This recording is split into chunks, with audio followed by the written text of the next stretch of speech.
Good afternoon, everyone. Welcome back to the channel. Hitchhiking Yeti here, and today I have quite a special little treat for you. I'm at the abandoned Stonewall Jackson Training School here, located in Concord, North Carolina. This place has quite the history, so we're going to take a quick little walk around the grounds. I'm going to fill you in on some of the stories that I've heard about this place. So come on, let's go check this place out. A lot of barbed wire fencing located here. This is the main hall area, and look at those big pillars. This place was built in the early 1900s, and if you've never heard of the Stonewall Jackson Training School, this place was actually built because kids back in the early 1900s, when they broke the law, even if it was petty crimes, where they would go to prison with adults. Even if they was 5 years old, they would go to prison with adults here in the state of North Carolina. So there was some women's groups that got together. The King's Daughters Women's Group, Women Christian Union, North Carolina Federation of the Women's Club, and United Daughters of the Confederacy actually started their push to get this place built back in 1902. And in 1907, they finally got it pushed through. The legislators decided to build this place, and then 1909, Stonewall Jackson Training School opened. So right up there is the main hall we was just looking at, and as we walk down the hill, this here is the bridge that took you over to the church. This is where the kids would go for church. And this is, they had the old signage up there, Stonewall Jackson School. They've cleaned this bridge up because this used to have ivy and all kind of vines growing all over it, so they have cleaned it off here recently.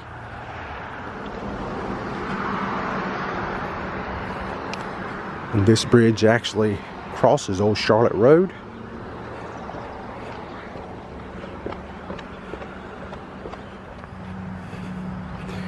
Have an old pathway here.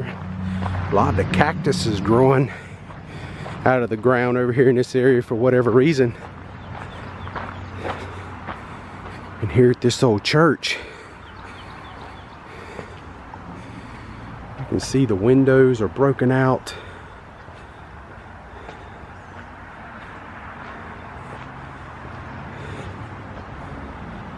It's like a rock formation this place sits on. See if I can see inside. Right, here's a view on the inside of the church. A lot of graffiti in there, that's for sure.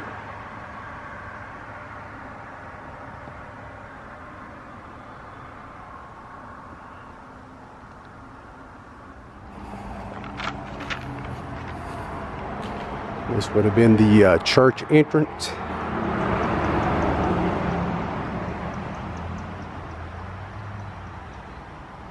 Alright, that is quite interesting. Right here it has some signage here on the side of the church, the King's Daughters Chapel, AD 1915, a memorial of Margaret Berglund. So I'm going to tell you a little bit of some of my research I did. There's videos on YouTube. One specifically, we're going to put a link to it. And Charlotte Observer actually had a YouTube video of, they interviewed two men that stayed here back in the 60s, and the stories that they told were horrific. I mean, it was really bad how they was treated while they were here, and they were very embarrassed for years to even talk about how they was treated while they was on the grounds. But we will definitely put a link to that down in the description below. So it's only about 4 minutes and 52 seconds long, but if you're interested in this place at all and you want to know a little bit about a history of it, I think it's good to listen to what they have to say. So there's a lot of stories out there from the 60s and the 50s that this place was horrible. It was literally children versus monsters.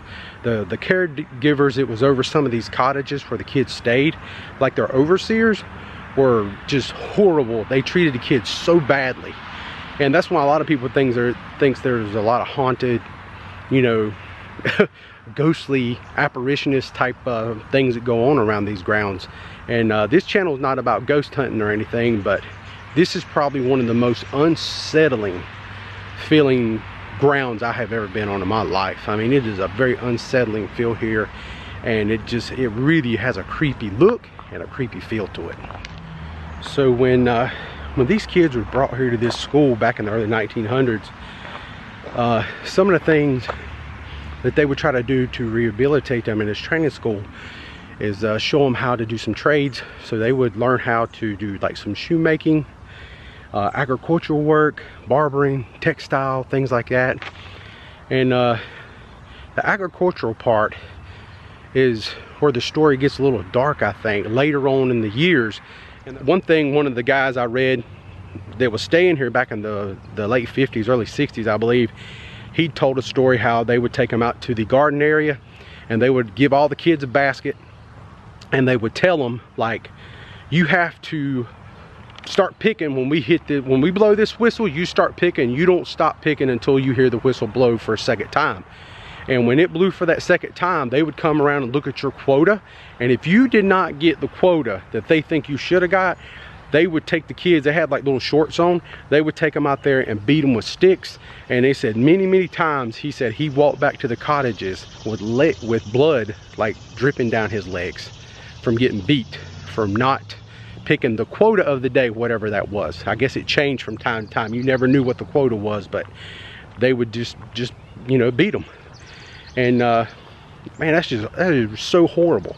And then we have another man here right below. His name is Russell Dan Smith, which I've seen his name quite a few times. I actually have a Facebook group about this place, and he's all over it. He's actually like an author, he's a writer, and I think he's got a book about this place that you know, I might even pick up, and you might be interested in picking up and read about it a little bit. He was actually in a position where he got raped by other kids that was staying here. I guess older kids than him. He was about 14 at the time, he said. And what happened was he got caught having sex with these guys, you know, or being raped. And then he got in trouble for it. He got a beating for being raped. They just looked at it as you was just having sex. And then his parents were notified and told that he was willingly having sex.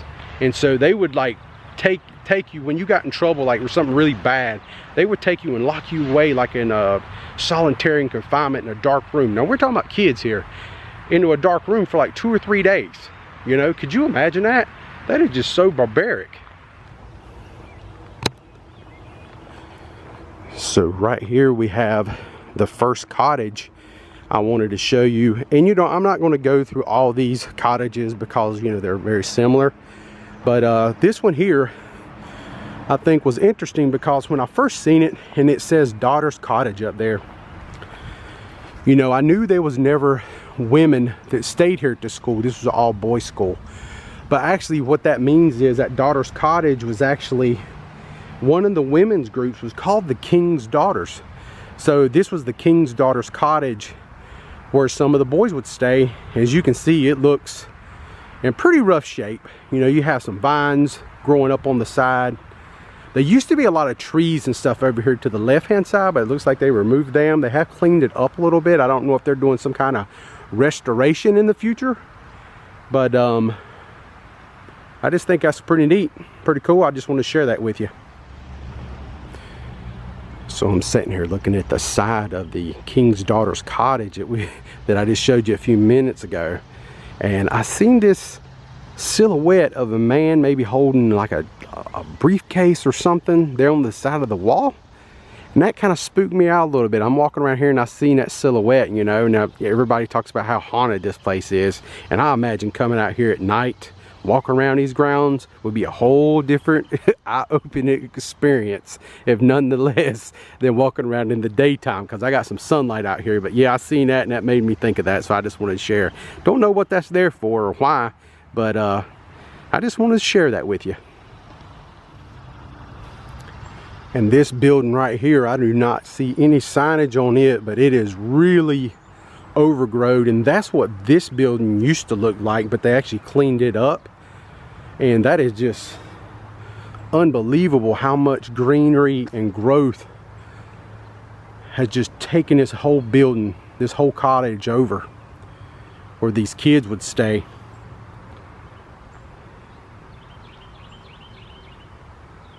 This place was actually added to the National Register of Historic Places on March 15th, 1984.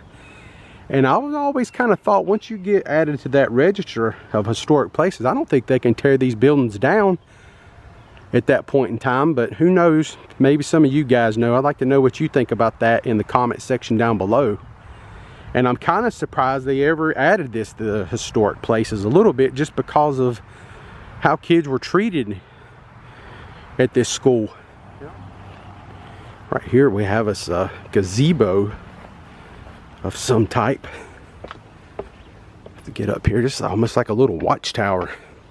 Wonder if some of the guards or some of the people here, you know, watching over the cottages, if they would stand and hang out here and just kind of watch the grounds, because you definitely have a view of all the surrounding cottages here in Stonewall Jackson Training School. You would have had a good view, that's for sure. A lot of graffiti up here, of course. Anything abandoned, man, people waste no time going and spraying it up.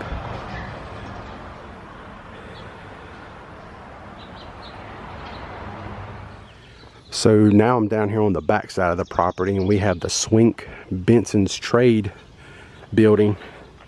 And I would think this was probably some kind of a school area where they would teach you certain trade skills, things like that. I'm just guessing, I don't know that for sure.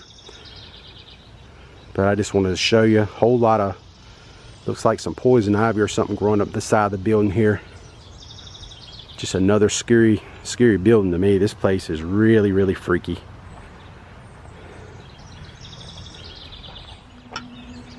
As I walk back up top of the hill, I just wanted to show you this structure. I don't see any signage on it neither. Don't really know what it means or anything, but I just thought it was an interesting building to share with you.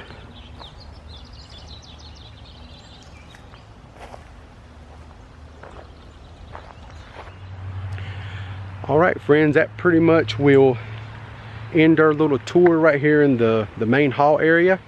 And so now I'm going to push forward down the street here and show you the new facility, the Reform School, which I think is ran a whole lot better than what this place used to be. So let's go check it out. I want to show you that, and then we end our vlog today.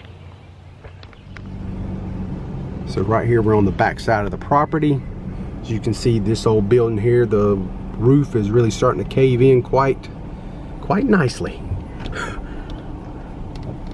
But this is the reason I wanted to bring you guys back here, is to show you this. This is the entrance to the Stonewall Jackson Reform School. This is the new school where the juveniles stay at now. And I believe the kids today is actually treated much better in this facility than the ones in the one that I showed you, the abandoned one behind us.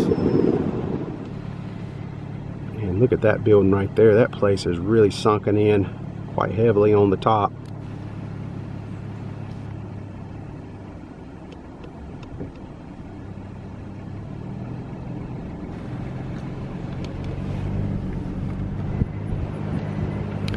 All right, friends, that will pretty much conclude our video today. Thanks for stopping by and watching.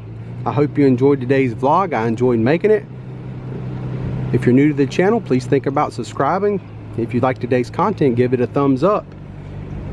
Until next time, I'm the Hitchhiking Yeti, and I will see you, friends, in our next video.